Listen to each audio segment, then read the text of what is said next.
Tudo bem com você? Hoje, no Alesp Cidadania, nós vamos falar sobre tabagismo. E nós temos aqui o prazer de receber a coordenadora da Política Estadual de Controle ao Tabaco, a doutora Sandra Marques. Obrigada pela sua presença. Obrigada a você pelo convite, Renata. É um prazer estar aqui com vocês novamente, né? É um baita desafio nessa questão do controle ao tabagismo, tendo em vista, inclusive, a questão do surgimento dos vapes, que são os cigarros eletrônicos. Sim, a gente tem que começar a pensar em algumas ações mais estruturadas em relação à nova forma de consumo de nicotina, que são os cigarros eletrônicos ou os chamados vapes, né?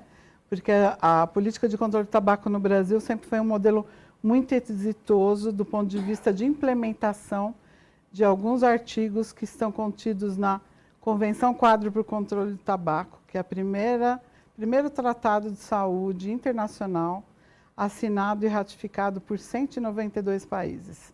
É um mundo contra a epidemia do tabaco. E é uma epidemia que a gente fala muito ligada à questão também do acesso e dos determinantes comerciais que essa indústria traz para o usuário. Então, é uma epidemia que se dá através de marketing, de um acesso importante do ponto de vista de que traz falsas fake news sobre o uso dessa substância.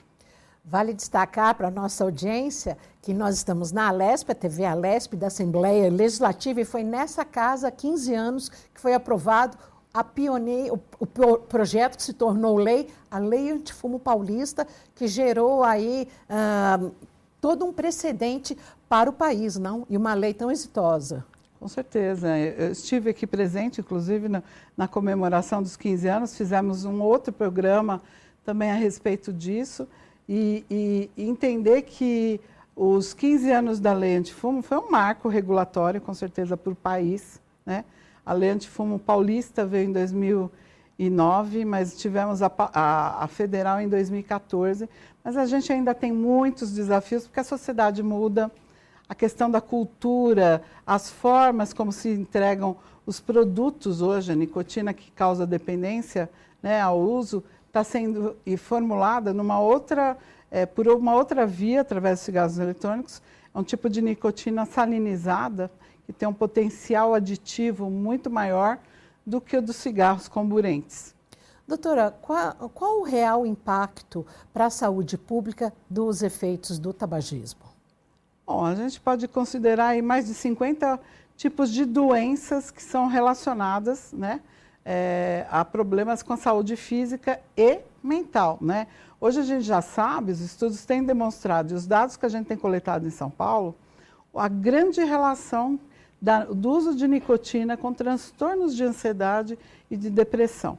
Então, num período pós-pandêmico, a gente tem uma população muito ávida por esse tipo de substância e que traz um desafio muito grande, inclusive no manejo dessas pessoas, quando elas procuram tratamento, e um desafio muito grande para os profissionais que atuam na área.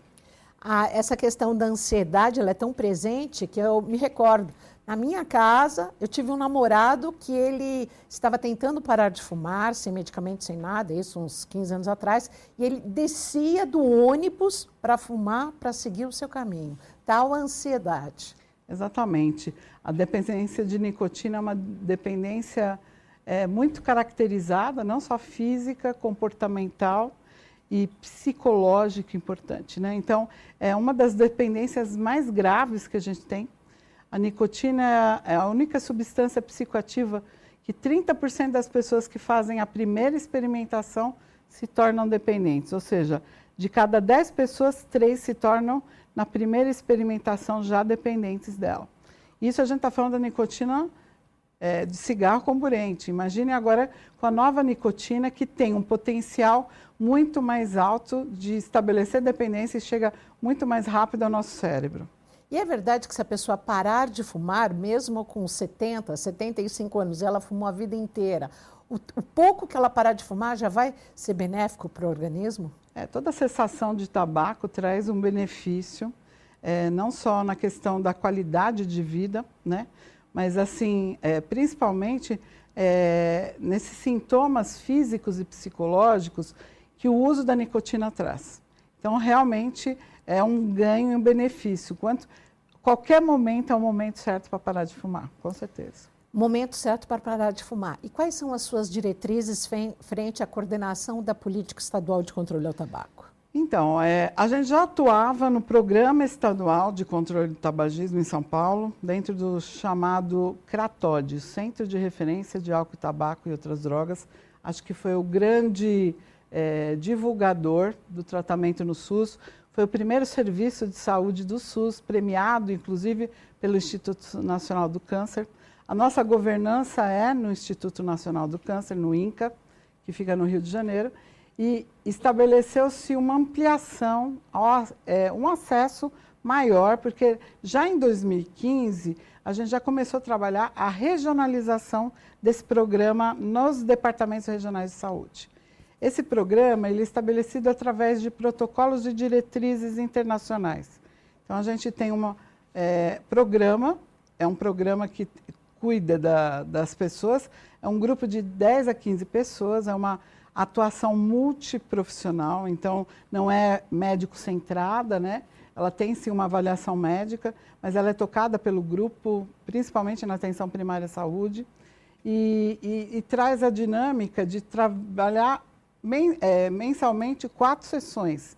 Então, uma por semana durante o primeiro mês, uma sessão cada 15 dias no segundo mês, e depois mensal até um ano de observação e tratamento. Esse protocolo ele foi ampliado no cuidado, porque o grupo e o protocolo inicial são de 3 meses, mas a gente vê hoje a extrema dificuldade das pessoas em pararem de fumar justamente nesses 3 meses. Os estudos modernos têm falado até 58 semanas, inclusive o apoio medicamentoso. Quase 10 meses. Exatamente. Por quê? Porque é uma dependência química. Renata, se a gente tivesse que trazer uma coisa muito interessante aqui hoje, seria de que a gente tem que começar a tratar a dependência de nicotina de uma forma mais séria, vamos dizer assim. Por muito tempo, isso foi considerado como se fosse um transtorno, não fosse um transtorno por uso e abuso de substância, e sim comportamental. Estilo de vida, muita gente fala isso, mas não é mais um estilo de vida, né? A gente está falando de uma nicotina, uma droga que causa dependência muito rapidamente. E isso tem que ser tratado como uma patologia. Existe um CID, um Código Internacional de Doença, já estabelecido para transtorno e abuso de substância desde o CID-10. Então, a gente precisa considerar que isso é um manejo muito mais adequado de uma patologia que é muito séria e que as pessoas, às vezes, não conseguem prevenir a recaída. Essa dependência é considerada uma doença? Sim, sim. Desde o CID-10, por muito tempo, a indústria também atrapalhou até nisso. Os estudos mostram que, para ser considerado dependência, foi a partir do CID-10 que a gente considerou essa dependência à nicotina. E assim como o álcool são drogas lícitas, nicotina e álcool, a gente tem que entender que... Eu falo nicotina porque hoje a gente tem que falar sobre nicotina, né? A própria indústria fala isso, mas não é tabaco, é só nicotina. Nicotina é uma substância psicoativa, uma droga estimulante que causa aumento de frequência cardíaca, frequência respiratória, faz um monte de alteração no nosso metabolismo, no nosso corpo, que é importante que as pessoas tenham noção disso. E essas drogas lícitas não significam que não causem males à nossa saúde física e mental. Doutora Sandra, em relação a essas coisas que a senhora está falando, então tem esse cronograma que vocês fizeram de sessões, são sessões com psicólogos? Sim, as sessões são multiprofissionais. A gente tem acompanhamento, às vezes, de nutri, profissional de educação física para mudar, fazer a questão da atividade física. A gente tem acompanhamento da psicologia também, um psiquiatra, dependendo da atuação da equipe.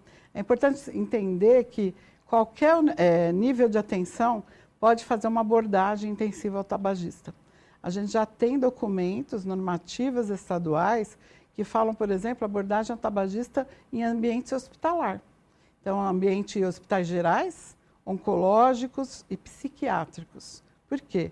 Porque é humanamente impossível, a gente está falando de humanização, internar alguma pessoa num pré-cirúrgico ou durante alguma patologia que a acometa, nem que seja emergencialmente, e deixe-a sem fumar, porque o ambiente é hospitalar. Isso pode causar ansiedade, né, entrar num estado que a gente chama de síndrome de abstinência, e que é importante que a gente dê um apoio, não só na terapia, em grupo, ou também medicamentosa. Hoje em dia, inclusive para você que está em casa, se pergunta se é um fumante compulsivo. Há remédios e eles são aceitáveis para ajudar a parar de fumar? E esses remédios não podem tornar uma segunda dependência? Não, depende, né? O protocolo, ele é estabelecido durante o período. Deixo uma e pego outra. Durante o período, a gente faz a aplicação do protocolo. O Ministério da Saúde hoje trabalha com bupropiona, né? Cloridato de bupropiona, e de 150 miligramas. Então, a gente faz a avaliação clínica desse paciente e aí vai ver se ele pode utilizar esse tipo de medicamento. E terapia de reposição de nicotina, que pode se dar pelos adesivos, né?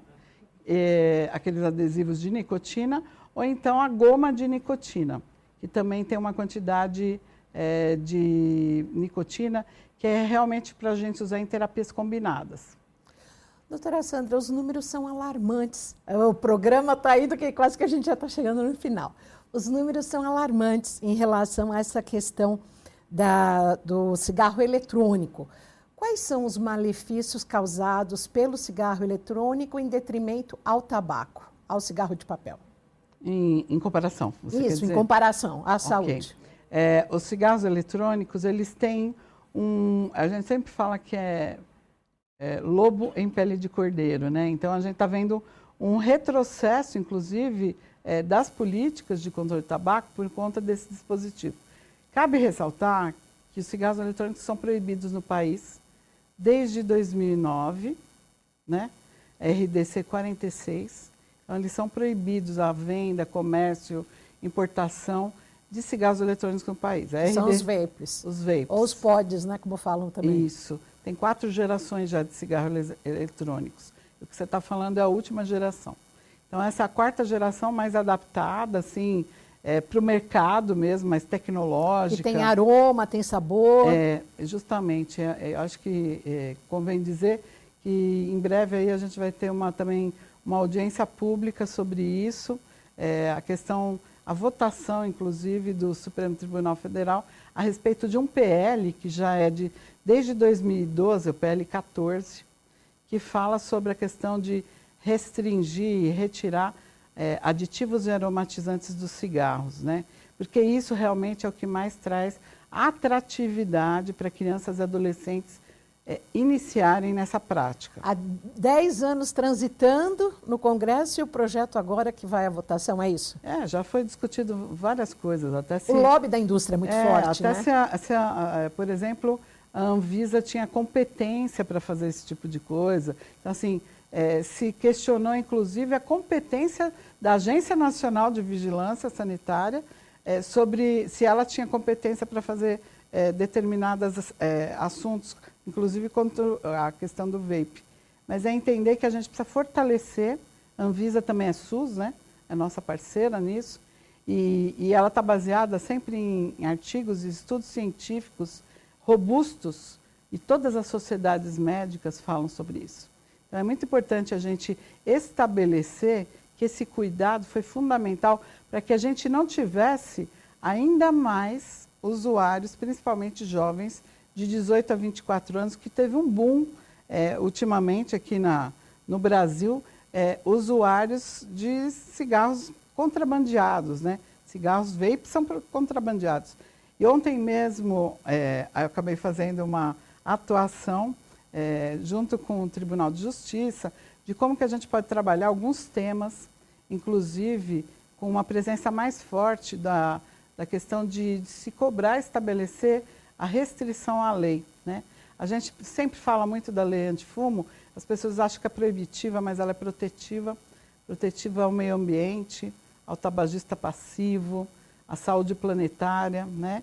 Então, a gente precisa ampliar esses espaços, não só estabelecimentos comerciais coletivos e fechados, mas sim ambientes abertos, como parques, escolas, né? Onde a gente precisa respeitar e proteger as nossas crianças. Porque a lei de combate ao fumo, ela também vigora para o vape em restaurantes, em casas noturnas, seja onde for. Ela vigora, ela vale para os cigarros eletrônicos, mas as pessoas não consideram isso às vezes, né? Então, se não tiver escrito ali, eu acho que a gente já tem instrumentalizado e feito avaliação técnica, análise técnica de alguns projetos de lei aqui que tramitam aqui na casa, a respeito disso, quanto a gente precisa melhorar, talvez, e ampliar os acessos a essa restrição. Porque as pessoas ainda têm alguma falsa interpretação do que são espaços coletivos. A gente tem muita dúvida ainda. Condomínios residenciais, eu posso fumar em áreas coletivas? Então, acho que a gente precisa melhorar também essa comunicação, sabe, Renata? Melhorar essa divulgação para a nossa população. Porque foi tão exitoso na época. Por quê? Porque a sociedade se incumbiu de fazer a mudança do comportamento. E é isso que a gente precisa fazer agora em relação aos vapes. A sociedade precisa estar informada de que isso traz malefício à saúde física e mental. Países que regularam o cigarro eletrônico retrocederam recentemente nessas medidas, inclusive porque tiveram um impacto muito grande. A hora que você libera a venda, a coisa aumenta, né? Isso sempre foi observado no mundo todo, no uso, até na cannabis, em relação aos Estados Unidos. Todos os países que regulam alguma substância, a gente tem um aumento significativo no uso. Porque as pessoas têm uma falsa interpretação de que a hora que você libera, que aquilo é lícito e que não vai causar dano. A hora que começa a causar dano, as pessoas retrocedem. Os países retrocederam, Inglaterra, Nova Zelândia, Austrália. Então, entender que a gente precisa ter essa proteção no país. Principalmente que a gente está falando do Brasil, que tem uma expansão aí, um tamanho aí, é um mundo, né, perto desses outros países. E que a gente precisa ter realmente um cuidado no SUS, principalmente para essa população. E no SUS, já estão batendo casos e casos graves? Gostaria, inclusive, que a senhora relatasse sobre os danos causados pelo vape? A gente tem uma doença caracterizada pelo uso do vape, que é chamada EVALI. Eu não sei se você se lembra, em 2019, um pouquinho antes da pandemia, a gente teve uma epidemia muito grande nos Estados Unidos, caracterizada por esse uso do JUUL, né, o chamado JUUL, que era o nome da marca na época, e ele trouxe uma doença que é muito parecida radiograficamente com Covid, a imagem radiográfica. Aquela névoa assim no pulmão, né? E ele promove uma queima dos alvéolos. A gente teve uma quantidade muito grande de jovens que foram acometidos pela EVALI em 2019. Com isso tudo e todos os estudos que têm surgido desde então, agora, no início do ano, o Código Internacional de Doenças também incluiu a questão do EVALI como uma doença. Então, a gente vai começar a notificar essas doenças agora, né, caracterizada. A própria Sociedade Brasileira de Pneumologia, eu transito muito nessa área, alguns colegas falam muito a respeito de que durante a Covid, talvez alguns jovens que tenham inclusive ido a óbito, pode ter sido já originário desse uso e que foram subnotificados, por exemplo. Como a gente não tinha ainda essa noção, então houve um subdiagnóstico. Esse EVALI, ele deixa sequelas, ele é mortal?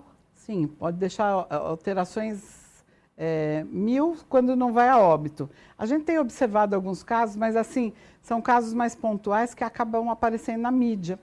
Mas a gente tem notado que o uso com menos tempo do que o cigarro tradicional, as crianças e os jovens têm se impactado mais. Os adolescentes. Os adolescentes. Até 2050, acreditamos que a prevalência de câncer no Brasil deve aumentar muito entre jovens, principalmente pelo uso desses dispositivos. E aí é principalmente no pulmão? Principalmente no pulmão, mas pode causar desde alteração cognitiva importante, sintomas de estresse. Tem um estudo que fala de 12 meses após a EVALIO, pacientes que sobreviveram, jovens, então fala de alteração cognitiva importante, quase 40%. Fala também da questão do estresse, ansiedade, depressão, quase 50% delas ficam mais ansiosas e depressivas, porque aquela vontade, aquela sensação eminente de não conseguir trocar o ar e respirar, causa um estresse traumático muito importante. É uma epidemia anunciada? É uma epidemia que a gente tem contido e que a gente está vendo aí em relação aos outros países acontecer, com certeza. E como a saúde pública do Brasil e aqui do estado de São Paulo toma providências para minimizar ou reduzir? A última RDC 855 da Anvisa, que ratificou lá atrás a proibição dos cigarros eletrônicos, ela ampliou um pouco mais as ações. Então, a gente está focando muito a questão da fiscalização. A fiscalização precisa ser mais intensa, ela precisa ser mais rotineira. Eu não estou falando da vigilância sanitária, acho que a atuação mesmo, a questão de contrabando em si de crime, percebe? Então, as pessoas precisam começar a considerar isso, o Ministério Público, a segurança pública. Ontem, falando sobre isso, inclusive, a gente traz essa questão do quanto a justiça pode ser nossa aliada nesse sentido. Recentemente, acho que foi nesse mês, a gente falou um pouquinho sobre o que a Receita Federal tem feito. A Receita Federal, por exemplo, agora vai retirar os CNPJs das empresas que vendem vape.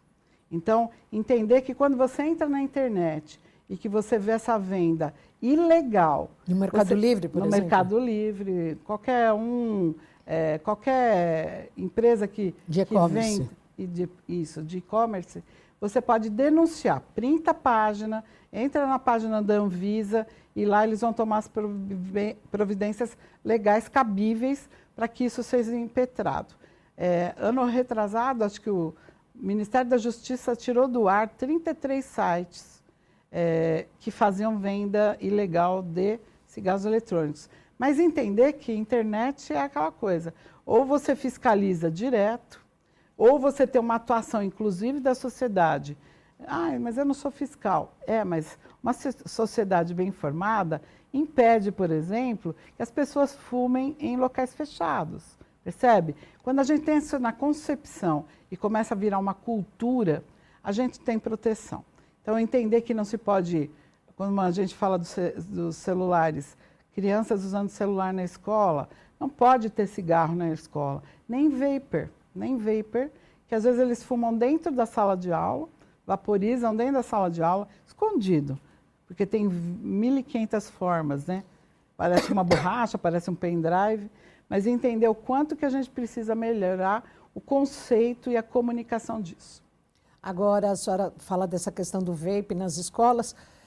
Deixar de fumar, é mais difícil abandonar o cigarro tradicional ou o vape? Isso eu acho que acaba não tendo muita comparação, vamos dizer assim. Depende muito da pessoa, Renata.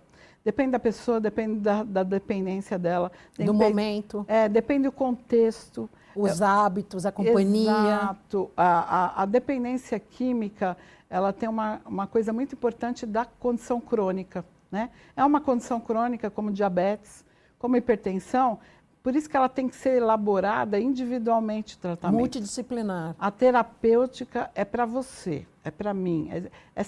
Cada um vai levar uma consideração. E o SUS dá esse tratamento, dá esse apoio? Claro que dá. A gente tem o site e agora a gente também está tem um app digital do Poupa Tempo. Você pode acessar através do app Poupa Tempo na aba Saúde, o Vida Sem Nicotina. Você vai entrar, vai fazer um quiz, que nada mais é do que um questionário validado internacionalmente chamado Fargestrom, onde você faz o nível de dependência de nicotina. São 6 questões muito simples, onde você consegue estabelecer se você é um dependente leve até uma dependência pesada. Depois disso, ele vai apoiando. Você quer saber mais sobre o assunto? Você procura tratamento e você entra na aba de tratamento e já vem o Google Maps, mostra a unidade mais próxima. Já consegue, por ali já consegue marcar alguma consulta, não? Ele consegue não marcar, mas ele consegue mostrar para você onde procurar tratamento.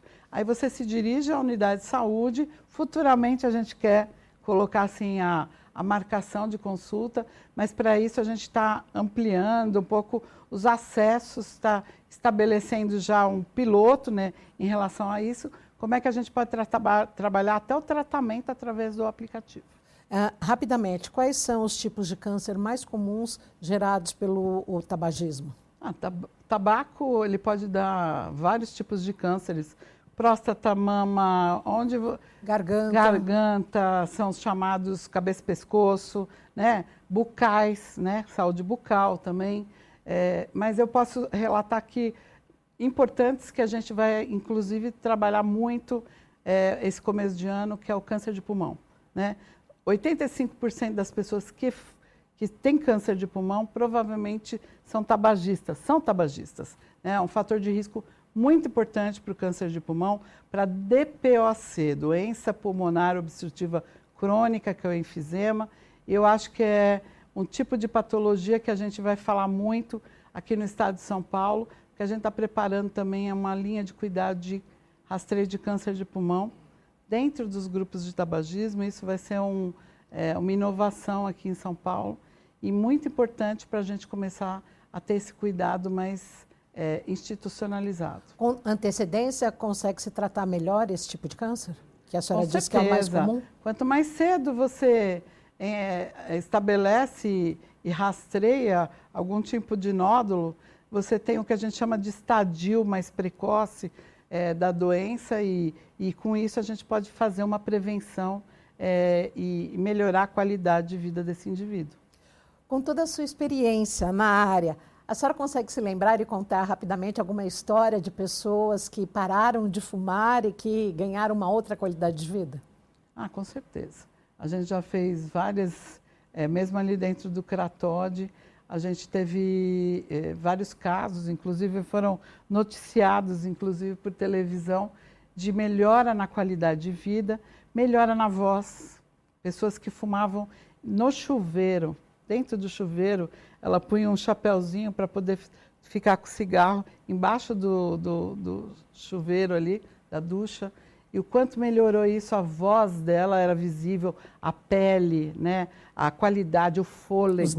Os dentes, né? Então, isso era uma das coisas também que a gente fazia muito lá, inclusive a questão de melhorar a saúde bucal, fazer uma profilaxia depois da cessação de tabaco. Acho que são vários estímulos que a gente tem, mas principalmente acho que essa questão de respirar melhor, falar melhor, né? Então, isso tem um ganho significativo. E para quem está deixando de fumar, a balinha ajuda. Muita gente reclama que engorda até em função da ansiedade, mas se procurar um tratamento e isso está disponível na saúde pública, é possível. Claro, com certeza. Até porque, é o que você falou um pouquinho no início ali, né? Toda dependência gera, às vezes, uma troca, mas é entender que a balinha pode ser sem açúcar, por exemplo, então não vai engordar tanto, né? Mas a gente também pode trocar hábitos, fazer uma atividade física, né? Melhorar a nossa alimentação, também é um momento ideal. Claro que no início as pessoas engordam, sim, porque a nicotina é uma droga anorexígena, então as pessoas evitam, às vezes é tão difícil tratar a mulher por conta disso, porque a mulher fica com medo de engordar. Mas logo depois ela perde quando ela começa a estabelecer uma normalidade no metabolismo dela, porque a nicotina altera esse metabolismo mesmo, mas altera para um lado pior, né? Não é um ganho não engordar nessa hora, porque aí você vai ter o vaso ali obliterado, vai poder ter um infarto, um AVC, então 1000 vezes parar, engordar um pouquinho e depois voltar, do que fumar. Neste encerramento, eu gostaria de falar que aqui na casa, na Alesp, nós temos tramitando o projeto de lei 562 de 2024, que propõe a criação de uma política estadual de conscientização sobre os perigos do uso do cigarro eletrônico, assunto que conversamos tanto neste programa no Alesp Cidadania. Doutora Sandra, muito obrigada pela sua participação. Obrigada a você pelo convite, Renata. Estamos juntos também nesse projeto de lei. Foi um dos que a gente conseguiu ajudar aí tecnicamente. Obrigada. A doutora Sandra, que é uma das maiores autoridades da Secretaria Estadual de Saúde de São Paulo nesta área de combate ao tabagismo. Obrigada pela sua audiência.